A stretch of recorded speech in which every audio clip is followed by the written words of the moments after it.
Welcome back to the channel, dear friends. I am truly grateful that you've taken time out of your day to be here, because what we're about to discuss today strikes at the very heart of the spiritual journey. Whether you've been practicing for years or just recently stepped onto the path, you may have already encountered a frustrating and disheartening question: why do spiritual practitioners, despite their efforts, repeatedly fail?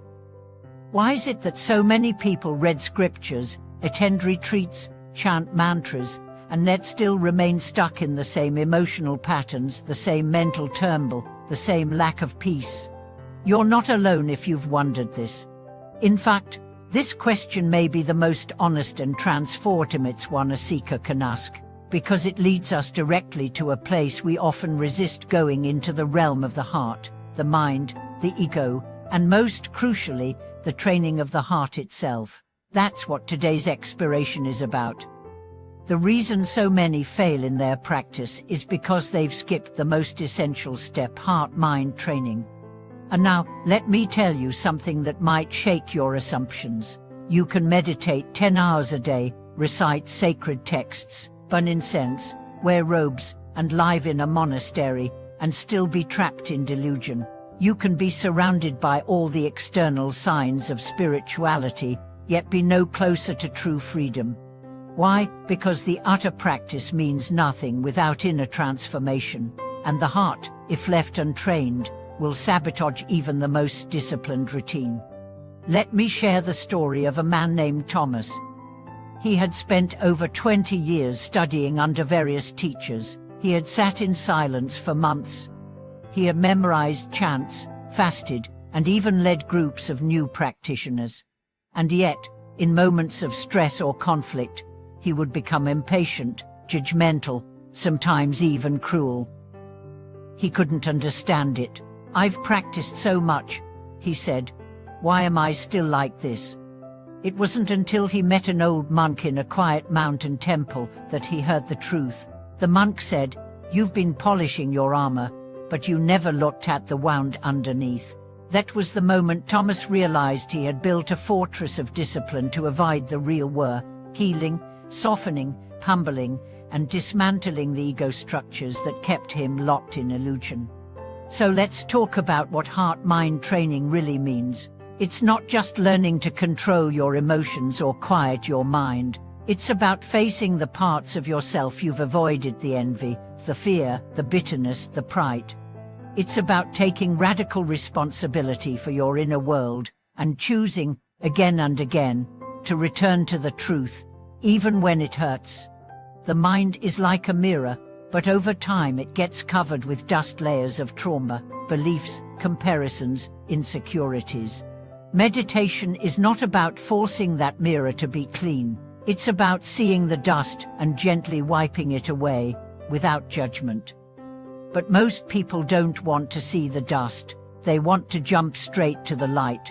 And so they chase spiritual highs, mystical visions, intellectual understanding as anything to avoid the vulnerable, messy, deeply human work of transformation. A real practitioner doesn't seek experiences. They seek integration. They know that a flash of insight is meaningless if it doesn't change how you speak to your spouse, how you treat your neighbor, how you show up in conflict. Real practice is not on the cushion. It's in the supermarket, in traffic, at the dinner table. It's in how you hold space for someone else's pain, how you breathe when your buttons are pushed, how you forgive when it's hard. That's where the heart is trained. Let me tell you about Meera, a woman who had followed a strict spiritual path for a decade. She had studied under several renowned teachers, learned Sanskrit, kept dietary disciplines, and even spent time in solitude. But despite her knowledge, she struggled with deep loneliness and a constant sense of inadequacy. She masked it well with spiritual language, but inside, she felt like a fraud. One day, in a sharing circle, she broke down.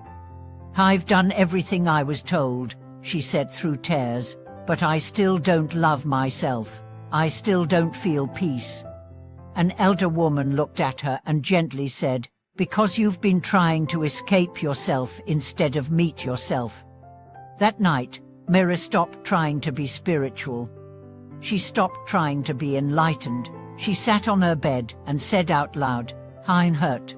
I'm scared. I don't know who I am." And for the first time in years, she felt free. That honesty opened the door to real practice. From then on, her meditation became softer, her heart more open. She cried more, laughed more, and slowly, the walls fell. Heart training is the willingness to sit with your pain without fixing it, to greet your anger with curiosity instead of shame, to let love in, even when it feels dangerous. It's not glamorous, it's not always peaceful, but it's real, and only the real can be transformed. There's an ancient saying, better to master one emotion than recite 1,000 scriptures. This doesn't mean scripture has no value. It means that knowledge without embodiment is a shadow, and this is where many practitioners fail. They know the teachings, they can quote the sages, but they don't feel the teachings in their bones. They haven't lived them. So how do we begin to live them? First, through honesty. Be brutally honest with yourself about where you're still hiding, where you still judge, where you still blame. Second, through humility. Drop the idea that you know. Drop the identity of being a spiritual person. Let yourself be a student of the heart. Third, true surrender. Let go of the need to control your path. Trust the process. Trust the unfolding. Trust that everything you resist is the doorway in. A teacher once said, "You don't get to enlightenment by climbing up. You get there by falling in. Fall into your humanity. Fall into your brokennesses. Fall into the messy, sacred, ordinary truth of who you are. And in that falling, you rise." Let me leave you with one final image. Imagine a garden. On the surface, it looks dry and barren. No flowers, no color, just dirt. But underneath, seeds are waiting. They don't need you to perform. They don't need fancy rituals. They just need sunlight, water, patience. That's your heart. You don't need to become someone else. You need to water what's already there. If today's message touched something in you, please share it. Leave a comment below. What has your spiritual journey taught you? Where have you struggled? Where have you grown? Your story may be the mirror someone else needs to see their own. And if you haven't already, subscribe to the channel, like this video, share it with a friend who's walking the same path. Let's create a space where failure is not shameful, but sacred. Where growth is not a performance, but a return. Thank you for watching this video. See you in the next one.